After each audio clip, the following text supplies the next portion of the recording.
Hoy vamos a hablar justamente de esas consecuencias. Para eso estamos en comunicación con el doctor Medardo Ávila. Él es médico pediatra y neonatólogo, referente de la lucha contra los agrotóxicos, cosa de la que vamos a hablar obviamente. ¿Qué tal, Medardo Donato?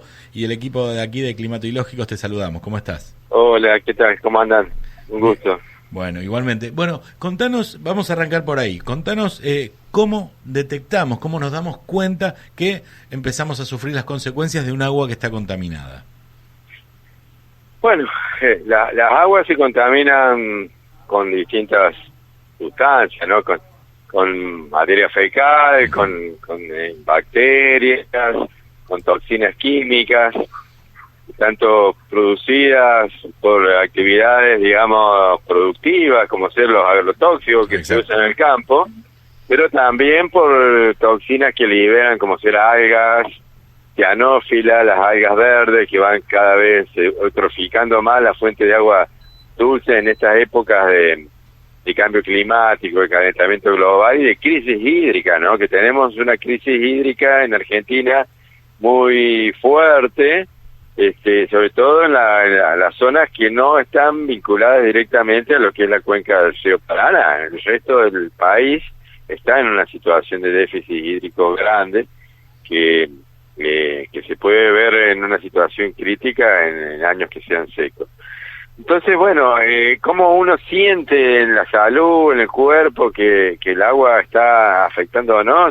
Bueno, hay manifestaciones así agudas, inmediatas, ¿no? Aparte de sentir el gusto que puede llegar a tener, o el olor, ¿no? Las contaminaciones con estas algas que contaminan, como ser el lago San Roque o el río Uruguay, generan olores, ¿no? Tipo gamexán, ¿no? Que son olores de gases que salen de las mismas actividades de las algas. Pero bueno, uno puede detectar que el agua no está como siempre, como tendría que estar, inolora, insípida, y después empieza, lo más típico es tener síntomas de diarrea, de compostura, digamos, gastrointestinal, y el problema es cuando uno no llega a sentir, digamos, esos síntomas, porque inmediatamente cuando uno ve que el agua está fea, deja de tomarla. Pero cuando las cantidades de contaminación son bajas como para que nosotros las detectemos con nuestros sentidos y sigamos tomando durante días y meses aguas que tienen pequeñas cantidades de sustancias químicas, las consecuencias pueden ser graves, sobre todo para niños, mujeres embarazadas, ¿no? Donde los distintos contaminantes pueden tener consecuencias graves.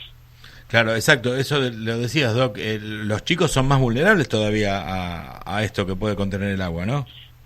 Sí, imagínate, nosotros en este momento tenemos un modelo de agricultura que utiliza grandes cantidades de agrotóxicos. Nosotros estamos usando 500 millones de kilos de agrotóxicos por año en la Argentina, y los estudios que se están haciendo de aguas subterráneas para proveer a la población en el interior de la provincia de Buenos Aires, de Santa Fe, se encuentran de que tienen residuos de glifosato, como ser, o de clorpirifos, que son los insecticidas y herbicidas que más se utilizan en la Argentina. Estas sustancias están en pequeñas concentraciones, ¿no? Todavía en el agua, pero de pozos de agua o de napas que están a 60 o a 100 metros abajo del agua, de la tierra, digamos, ya se empieza a detectar esa sustancia, de tanto que estamos contaminando la tierra en la superficie. ¿Y cuál es el problema? De que esas moléculas, está demostrado científicamente, de que producen trastornos en el crecimiento y el desarrollo de las neuronas del cerebro, ¿no? Las neuronas son las células activas de nuestro cerebro y son células que están interconectadas a través de ramificaciones, como si fueran tentáculos de un pulpo, que van conectando a una neurona con otra. Y ese proceso de conexión, de sinapsización, como se llama, de conexión de las neuronas, es un proceso que se da durante la infancia, en los primeros años, y está demostrado, como te decía, de que la exposición a estos agrotóxicos disminuye notablemente la conexión de estas neuronas. Y también lo que está demostrado que la gente que toma este tipo de agua o que vive en zonas donde están muy expuestos a los agrotóxicos, las tasas de trastornos tipo autista, problemas de desarrollo intelectual, problemas de aprendizaje escolares, son mucho más altas que en la población normal, que no está expuesta a estas sustancias, ¿no? Entonces, tomar agua hoy que tenga residuos de pesticidas, de los agrotóxicos que se utilizan en el campo, es un riesgo que está creciendo cada vez más, y como ser en Pergamino, en la provincia de Buenos Aires, donde hay todo un conflicto con la justicia federal está actuando, se logró de que la justicia obligara al municipio a proveer a las poblaciones de los barrios que tenían los pozos contaminados con agrotóxicos de agua segura, ¿no? Para que no pase estos inconvenientes. Es paradójico, Doc, que la industria nos enferme y después vos tengas que cargar para curarnos, ¿no? Digo, que casi que es un modelo que nos propone el mundo hoy. Por un lado nos enferma y por otro lado sale a curarnos, y ahí es donde aparece vos, Juri, diga. No, es macabro, ¿no? Claro, exactamente. Más que cínico. Me quedé asombrada con lo que decía, con las consecuencias que trae, por el hecho de que hace poquito charlábamos también con Nico de que habíamos leído una noticia de que había muchas escuelas rurales que tenían los tanques de agua contaminados. En un adulto por ahí uno puede distinguir el olor o el color o todas estas cosas que usted mencionaba de la manera de darse cuenta, pero en los niños, o sea, en un recreo, en un patio de una escuela, tomar el agua que ellos por ahí no tienen la edad suficiente como para distinguirlo, es terrible. No, sí, las escuelas rurales que están en los parajes, no solamente tienen el agua, sino el aire que respiran, son fumigadas con los niños en clase, ¿no? Desgraciadamente tenemos esta situación de que, como desde septiembre, empieza la temporada de fumigaciones más intensas, ¿no? Vinculada a los cultivos de soja y maíz. Y los chicos están en clase y los fumigan y con el mosquito, que son esas máquinas de fumigar a nivel terrestre, que pasa por el borde del alambrado que separa la escuela del campo, y el viento te mete los agrotóxicos adentro de la escuela, o con los aviones que van pasando también por los campos y que la nube va cayendo sobre la escuela.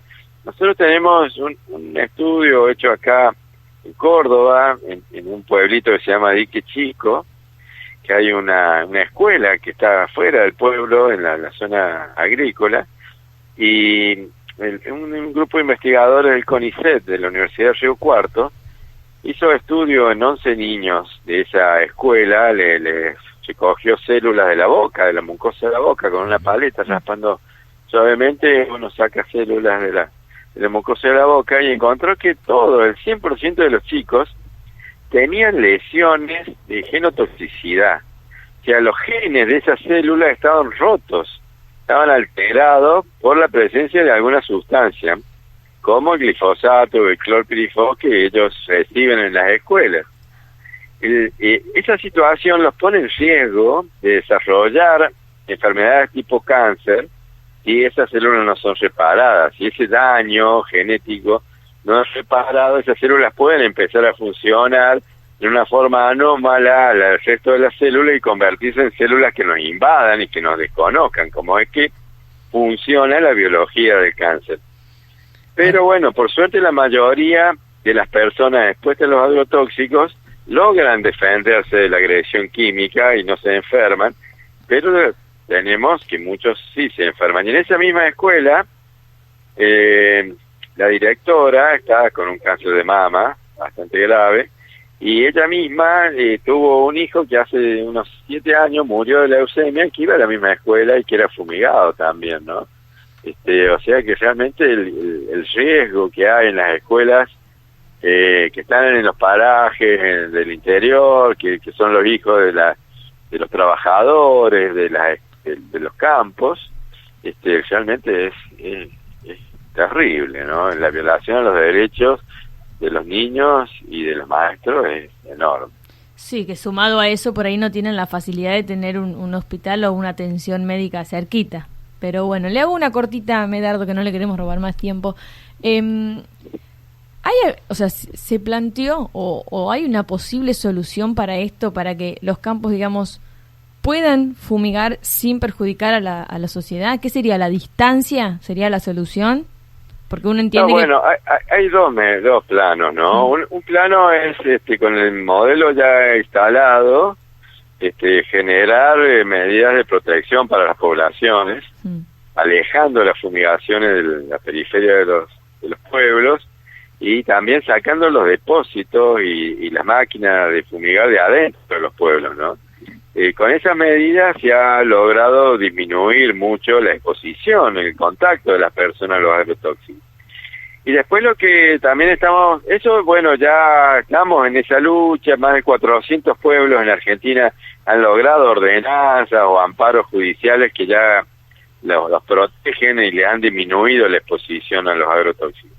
Pero también estamos en una discusión con el gobierno nacional en el sentido de que hay posibilidades de desarrollar una política nacional de reducción de agrotóxicos sin producir un problema de rendimiento de los campos ni de desbalance del saldo de comercio exterior, porque hay países ya que tienen estas experiencias de más de 10 años que han llevado adelante programas donde han invitado, sin llegar a forzarlo, sino invitándolo a los productores a adherir a programas que usen menos agrotóxicos o no usen agrotóxicos, dándole el asesoramiento a través de los INTAs y las facultades de agronomía para que puedan desarrollar prácticas agrícolas a nivel orgánico, y estímulos como bajarle las retenciones, facilitarle créditos y apoyo como para poder desarrollar sus actividades agrícolas sustentables en buena medida. Y esto es posible y ya está demostrado en Argentina de que es exitoso, porque así como yo te comentaba que tenemos más de 400 pueblos que ya no dejan fumigar a 1 kilómetro alrededor del pueblo, también tenemos más de 100 pueblos que están trabajando en ese territorio alrededor del pueblo, haciendo agricultura sin agrotóxicos, pero no haciendo lechuguita y batatita, sino haciendo inclusive cultivos intensivos. Ya tenemos más de 100.000 hectáreas de cultivos intensivos, claro, sin agrotóxicos, con buenos rendimientos, que no gastan en agrotóxicos, que es el 40% del costo de producción, y que las ventajas económicas para los productores son mayores y a la vez no envenenan a su familia, ni a los vecinos, ni al ambiente. Entonces es posible hacerlo, sino que se necesita decisión política para avanzar en un programa que vaya poco a poco disminuyendo el uso de agrotóxicos hasta que lo podamos eliminar totalmente. Ojalá se logre, y lo que nos decís, Medardo, es que es posible, porque nos lo preguntamos, de hecho hoy mismo nos lo preguntábamos si era posible, si era rentable, pero bueno, nos estás dando Sí, absolutamente. Lo que pasa es que está el modelo de alta concentración y de arrendar los campos, claro, a empresas, sí, a pools de siembra, que trabajan con un modelo ya que está pautado la fumigación cuando se hace.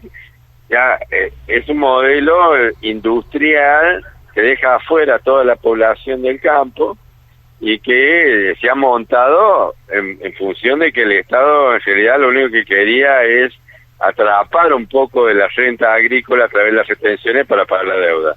Pero el Estado también podría decir, bueno, vamos a cambiar este modelo paulatinamente, pues ya lo han hecho. Países europeos hoy están ya produciendo sin nada de agrotóxicos. Francia está avanzando muchísimo. Francia es el mayor productor agrícola de Europa y está avanzando de hace más de 10 años, ha reducido un 40% el consumo de agrotóxicos, mientras que en la Argentina todos los años aumenta entre un 10 y un 15% la cantidad de agrotóxicos que se usan en nuestro país.